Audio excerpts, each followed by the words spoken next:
جب بھی کسی عام انسان کی موت کا وقت قریب آتا ہے تو وہ اپنے آس پاس کے لوگوں کو بلا کر وصیت اور نصیحت کرتا ہے جو کہ اس کی زندگی اور تجربے کا نچوڑ ہوا کرتے ہیں۔ دنیا کے سب سے بہترین انسان اور آخری نبی حضرت محمد صلی اللہ علیہ وآلہ وسلم نے اس دنیا کو رخصت کرنے سے پہلے جو آخری خطبہ جو نصیحت امت کو کی تھی وہ آپ کی تمام تعلیمات کا نچوڑ تھا، اور یہ انسانی تاریخ کا سب سے بہترین خطبہ تھا جس نے دین کی سمندر جیسی تعلیمات کو ایک کوزے کے اندر بند کر دیا۔ دیکھیں، یہ یونیورسل قانون ہے کہ دنیا اور آخرت کے اندر اگر آپ کسی کو راضی یا خوش کرنا چاہتے ہیں تو اس کا مطلب یہ ہے کہ آپ اس کی ہر کہی ہوئی بات پر عمل کریں، وہ کام کریں جو کہ اس کو راضی کرے اور اس کو خوش کرے۔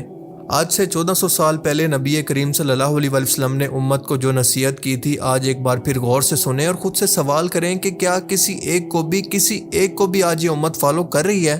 اور اگر ایسا نہیں ہے تو آج کس منہ سے ہم میلاد مصطفیٰ منا کر نبی کریم صلی اللہ علیہ وآلہ وسلم سے محبت کا دعویٰ کرتے ہیں؟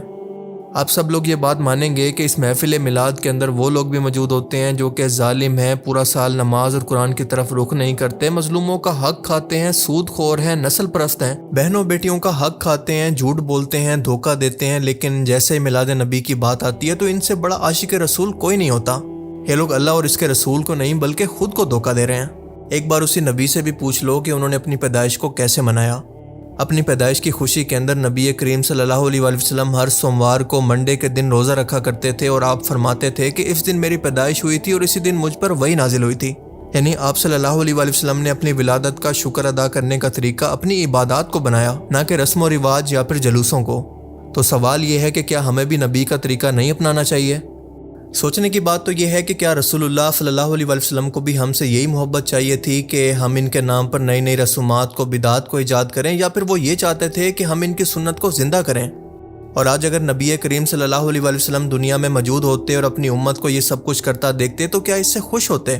یا پھر یہ سب بدعات کو دیکھ کر کہ جس امت کے لیے انہوں نے اتنی قربانیاں دی، اپنی اولاد کو قربان کر دیا، کافروں مشرکوں کی سختیاں، جنگیں برداشت کی، ان کا دل انتہائی دکھی ہوتا جب وہ یہ دیکھتے کہ ان کی امت آج بدعات اور خرافات کے اندر اتنا ڈوب گئی ہے کہ سمجھ میں نہیں آتا کہ یہ مسلمان ہیں یا پھر کوئی غیر مسلم امت۔ اصل محبت رسول صلی اللہ علیہ وآلہ وسلم یہ نہیں ہے کہ ہم بس سال کے اندر ایک جلوس نکال لیں اور باقی پورا سال سنت کو بھول جائیں، بلکہ اصل محبت یہ ہے کہ ہر دن ہر لمحہ ان کے طریقے پر جینے کی کوشش کریں، اور یہی وہ طریقہ ہے جس سے اللہ بھی راضی ہوگا اور اس کا رسول بھی۔ لیکن اگر آپ کا مقصد یہ نہیں ہے تو جو مرضی کریں، لیکن خود کو مسلمان کہہ کر عاشق رسول ہونے کا دعویٰ نہ کریں، کیونکہ یہ سب اسلام نہیں ہے، اور جس جگہ سے اصل دین کی شروعات ہوئی آج بھی وہاں پر ایسا کچھ نہیں ہوتا۔ عید میلاد النبی کیا حضور کا حکم ہے؟ کیا اس کا کوئی ثبوت صحابہ سے ہے؟ کیا ہم صحابہ کے مقابلے میں حضور سے زیادہ محبت کرتے ہیں؟ لیکن تھا تو مالا یؤمرون، جس چیز کا حکم ہوا نہیں اس پر عمل ہو رہا۔ یہ ہے در حقیقت رسم پرستی، اور رسم کے اندر پھر اضافہ ہوتے چلا جاتا ہے، اس پر ردے پر چڑھتے چلے جانا جو ہے۔ نتیجہ کیا نکلتا ہے؟ جہاں بدعت آئے گی سنت رخصت ہو جائے گی۔ اب نماز جنازہ کی وہ اہمیت نہیں ہوگی، نہ نماز جنازہ یاد کرنی ہے، نہ دعا یاد کرنی ہے، کچھ پتہ نہیں، جا کے کھڑے ہو گئے ہیں، وضو بھی ہے کہ نہیں ہے، لیکن قرآن خوانی۔ یہ جتنی رسمیں اب دین میں چل رہی ہیں، اب میلاد النبی کا پڑھ رہے، میں ویسے نہیں کرتا، صرف توجہ دلاتا ہوں کہ حکمران دین کا کیا حلیہ بناتے۔ بریلوی حضرات ہیں، دیوبندی ہیں، اہل حدیث ہیں، شیعہ، سب جانتے ہیں کہ 604 ہجری تک دنیا میں میلاد النبی کے نام پر کچھ نہیں ہوتا تھا، کہیں نہ کوئی محفل ہوتی تھی، نہ کوئی دن مناتا تھا، نہ کسی کو یہ پتا تھا۔ 604 ہجری میں الملک المظفر شاہ اربل عراق کا حکمران تھا، اس نے دیکھا کہ ادھر عیسائی فوجیں بیٹھی ہیں، مقابلہ شروع تھا۔ کرسمس ڈے آیا، انہوں نے دسمبر میں حضرت عیسیٰ علیہ السلام کا دن منایا، عید میلاد المسیح۔ اس نے کہا اپنے نبی کا منا رہے ہیں، تم بھی مناؤ۔ ابن دہیہ عالم کو بلا لیا، حلوے پک گئے، بکرے ذبح ہو گئے، مرغ ذبح، ہزاروں بکرا۔ اب لوگوں نے کھایا، ناچنے والے ناچے بھی، اس میں بھی خود بادشاہ بھی ناچا، رقص کیا اس نے، اور بعد میں اس کو ابن دہیہ کو خلعت دیا، پیسے دیے، چل پڑا، آگے سے آگے بڑھتے جلوس شروع ہو گئے۔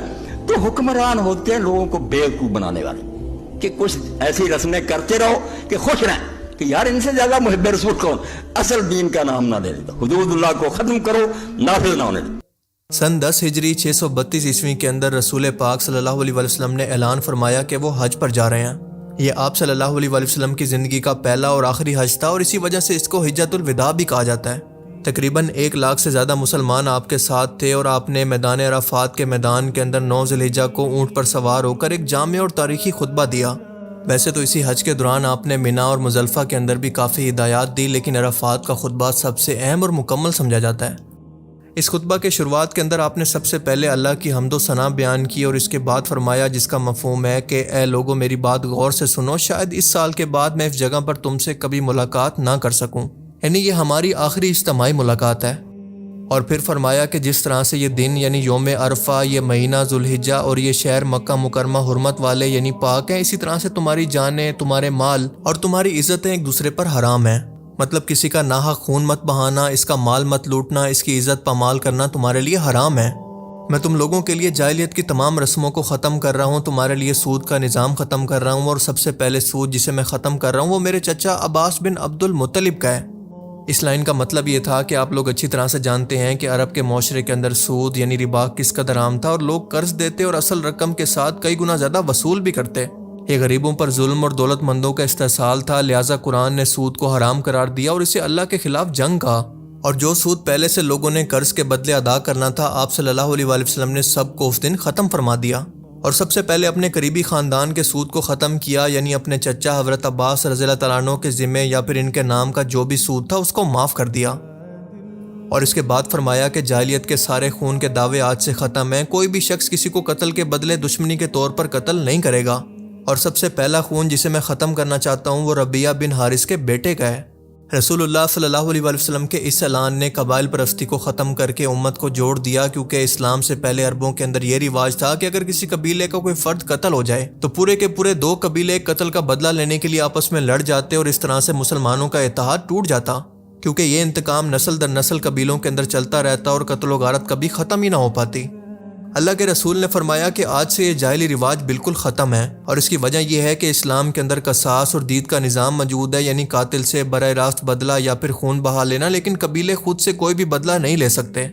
اور سب سے پہلا خون جسے میں ختم کرنا چاہتا ہوں وہ میرے اپنے خاندان کا ہے، یعنی ربیعہ بن حارث کا بیٹا جسے قبیلہ حذیل نے قتل کیا تھا۔ اس خون کا بدلہ انتقام اب کوئی نہیں لے گا۔ اور پھر فرمایا کہ عورتوں کے بارے میں اللہ سے ڈرو، وہ تمہارے پاس اللہ کی امانت ہے، ان کے ساتھ اچھا سلوک کرو، ان سے اچھے اخلاق کے ساتھ پیش آؤ۔ تمہارا حق ہے کہ وہ تمہارے بستر پر کسی غیر کو نہ آنے دیں اور تمہاری عزت کی حفاظت کریں، اور ان کا یہ حق ہے کہ تم ان کے کھانے پینے، کپڑے اور رہائش کا انتظام اچھے طریقے سے کرو۔ تمہارے پاس جو امانت رکھی جائے اس کے مالک کو واپس کر دو۔ اے لوگو تمہارا رب ایک ہے، تمہارا باپ آدم ایک ہے، کسی عرب کو کسی اجمی پر کوئی فضیلت نہیں، اور نہ کسی اجمی کو کسی عرب پر، نہ کسی گورے کو کسی کالے پر، اور نہ کسی کالے کو کسی گورے پر۔ فضیلت صرف اور صرف تقویٰ کی بنیاد پر ہے کہ جو شخص جتنا نیک ہوگا وہ اللہ کے ہاں اتنا بڑا مقام رکھتا ہوگا۔ پھر فرمایا کہ لوگو ہر شخص اپنی میراث کا حقدار ہے، کسی وارث کے حق کو چھیننا تمہارے لیے جائز نہیں۔ جاہلیت کے دور کے تمام مالی اور خاندانی رواج آج سے میں نے ختم کر دیے۔ پھر فرمایا کہ شیطان اس مکہ کی سرزمین کے اندر کبھی بھی دوبارہ عبادت نہیں کر پائے گا، یعنی یہاں پر دوبارہ کبھی بھی کفر و بت پرستی نہیں آ پائے گی، لیکن وہ تمہارے چھوٹے چھوٹے اعمال کے اندر خوش ہوگا۔ اس سے بچو، یعنی بڑے گناہوں سے زیادہ روزمرہ کے چھوٹے گناہوں سے تمہیں ورگلا کر بڑے گناہ کروانے کی کوشش کرے گا، اس سے بچ کر رہنا۔ اور پھر فرمایا کہ نماز قائم کرو، روزہ رکھو، زکوٰۃ ادا کرو اور اپنے امیر کی اطاعت کرو تو جنت کے اندر اپنے رب کے پاس داخل ہو جاؤ گے۔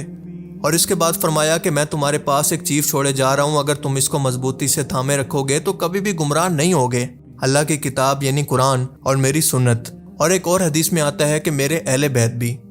آپ کے فرمان کا مطلب یہ تھا کہ ہدایت کا واحد راستہ قرآن اور سنت ہے، اور سب سے بہترین تشریح ان کی میرے اہل بیت کریں گے۔ پھر فرمایا کہ لوگوں قیامت کے دن تم سے میرے بارے میں سوال کیا جائے گا، تم لوگ کیا جواب دو گے؟ صحابہ نے عرض کیا کہ ہم کہیں گے کہ آپ نے اللہ کا پیغام ہم تک پہنچا دیا، اپنی امانت ادا کر دی اور ہم پر احسان کیا۔ آپ صلی اللہ علیہ وآلہ وسلم نے یہ سن کر آسمان کی طرف ہاتھ اٹھا کر فرمایا کہ اے اللہ گواہ رہنا، اے اللہ گواہ رہنا، اے اللہ گواہ رہنا، میں نے اپنا پیغام پہنچا دیا۔ جو لوگ یہاں پر موجود ہیں ان لوگوں تک میرا پیغام پہنچا دیں جو کہ یہاں پر موجود نہیں ہیں، کیونکہ ہو سکتا ہے کہ بعد میں آنے والے زیادہ بہتر طریقے سے بات کو سمجھ پائیں۔ اور اسی موقع پر قرآن پاک کی یہ آیات نازل ہوئی کہ آج میں نے تمہارے لیے دین کو مکمل کر دیا، تم پر اپنی نعمت پوری کر دی اور اسلام کو تمہارے لیے دین کے طور پر پسند کر لیا۔ سورہ المائدہ آیت نمبر 3۔ آپ صلی اللہ علیہ وآلہ وسلم کے یہ الفاظ کہ اے اللہ گواہ رہنا، میں نے اپنا پیغام پہنچا دیا، اس لیے تھے کہ اب یہ ذمہ داری امت پر ہے کہ وہ دین کو آگے پہنچائے اور اس پر عمل کرے۔ اب آپ تمام لوگ رسول اللہ صلی اللہ علیہ وآلہ وسلم کے آخری خطبہ کی تمام نصیحتوں کو پڑھتے جائیں اور اپنے گریبان کے اندر جھانکیں کہ ہمارا معاشرہ کیا آج کے دور کے اندر کسی ایک نصیحت پر بھی پوری طرح سے عمل کر رہا ہے۔ آپ سب لوگ اچھی طرح سے جانتے ہیں کہ ہمارا تمام معاشی نظام، بینکنگ کا نظام سود پر ٹکا ہوا ہے. عورتوں کو وراثت سے محروم کیا جا رہا ہے، ان کو بنیادی حقوق تک آج بھی نہیں دیے جا رہے. انسانی حقوق، اس کے جان و مال کی کوئی قدر نہیں ہے. نسل پرستی آج بھی عروج پر ہے اور قرآن و حدیث کو چھوڑ کر انہوں نے اپنے اپنے بزرگوں کو پکڑ لیا اور اتنا زیادہ ان کی تعلیمات کو فالو کیا ہے کہ قرآن و حدیث کو بلا کر اپنے اپنے فرقے بنا کر تقسیم ہو گئے ہیں. اور سب سے بڑھ کر جس قرآن و حدیث کے حوالے اللہ کے رسول نے ہمیں کیا تھا کہ قیامت تک تم لوگ اس کے حوالے ہو، اس کو چھوڑ کر یہ گمراہ مسلمان آج قبروں پر سجدے کرنے لگے ہیں. نبی سے زیادہ رتبہ اپنے مر چکے بزرگوں کو دے رہے ہیں. قرآن و سنت کے مقابلے میں اپنے بزرگوں کے قول پیش کرتے ہیں. ان کی جھوٹی کرامات ثابت کرنے کے لیے ان کا مقابلہ انبیاء سے کرتے ہیں. آقا کریم علیہ السلام کے جسم پر پسینہ اقدس آئے تو خوشبوئیں ہوتی ہیں، وہی طریق غوث اعظم کو عطا کیا گیا. آپ کے جسم اقدس پر بھی پسینہ آئے تو خوشبو آتی ہے. آقا کریم علیہ السلام کے جسم اقدس سے مکھی نہیں بیٹھتی. تو فرمایا جو میرے جد کریم کو اللہ نے فیض عطا کیا، کمال عطا کیا، اس کا پرتو جب مجھ پہ پڑا تو مکھی میرے جسم پر بھی نہیں بیٹھتی. استغفر اللہ العظیم. اولیاء غریب نواز، بہار انجمن مصطفیٰ غریب نواز، سنو سنو میرے حاجت روا غریب نواز، میں دے رہا ہوں صدا پر صدا غریب نواز. تمہیں بلاد ہے خواجہ کہ ہم تمہارے ہیں اور ہمیں وسیلہ تمہارا ہے یا غریب نواز. تمام عمر گزاری تمہارے قدموں میں، ملا ہے اور ملے گا صدا غریب نواز. اور پھر اوپر سے حد یہ ہے کہ یہ وہ لوگ ہیں جو کہ سب سے زیادہ عشق رسول ہونے کا دعویٰ بھی کرتے ہیں. آخر کس منہ سے؟ کیا یہ لوگ انہی اعمال کے ساتھ قیامت کے دن اللہ کے رسول کا سامنا کر پائیں گے؟ ذرا سوچئے. اللہ تعالیٰ سے دعا ہے کہ وہ ہمیں سمجھنے کی اور نیک عمل کرنے کی توفیق عطا فرمائے. آمین.